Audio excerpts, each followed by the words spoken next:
छोटे से गांव की सुशीला नाम की एक महिला ने कुछ साल पहले पशुपालन करके दूध का काम शुरू किया था।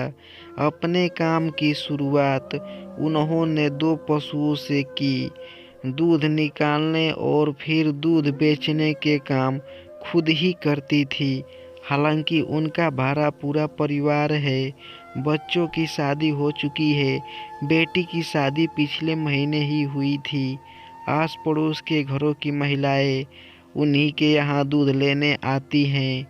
आज सुबह जब पड़ोस में रहने वाली मंजू सुशीला के घर दूध लेने के लिए डोली लेकर पहुंची तो उस समय सुशीला आंटी फोन पर बात कर रही थी।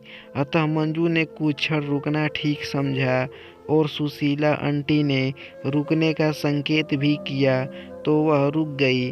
सुशीला आंटी की बातें पास ही बैठकर मंजू के कान में भी पड़ रही थी। वह अपनी उस बेटी से बात कर रही थी जिसकी शादी पिछले महीने ही हुई थी। वह कह रही थी, देखो बेटी, मायके की याद आती है ठीक है, लेकिन वह घर भी अब तुम्हारा है। तुम्हें अब अपना सारा ध्यान अपनी ससुराल के खुशी के लिए लगाना है। और बार बार फ़ोन मत किया करो, सबसे चोरी छिपे तो बिल्कुल भी नहीं। जब भी यहाँ फ़ोन करना तो सास या पति के सामने करना।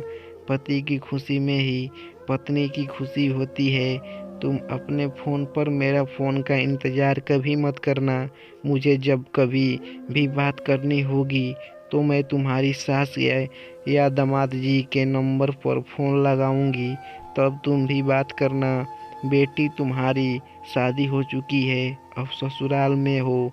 छोटी छोटी बातों पर तुनकना छोड़ दो, जिम्मेदार बनो, सहन शक्ति रखो। अपना घर कैसे चलाना है, तीज त्योहार कैसे करने हैं, ये सब अपनी सास से सीखो। हर घर के अपने तौर तरीके होते हैं। एक बात हमेशा ध्यान रखो, ससुराल वालों को सम्मान करोगी तो सम्मान पाओगी।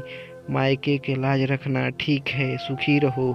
सुशीला की यह सारी बात सुन रही मंजू ने प्रशंसा के भाव से कहा, बेटी को बहुत सुंदर समझाया आपने। सुशीला बोली, बहन, माँ को बेटी के परिवार में अनावश्यक दखल नहीं देनी चाहिए।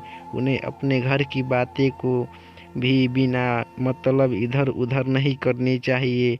उस घर को कोई समस्या हो तो समस्या का हल खुद ढूंढो। मंजू उस देवी का मुंह देखते रह गई।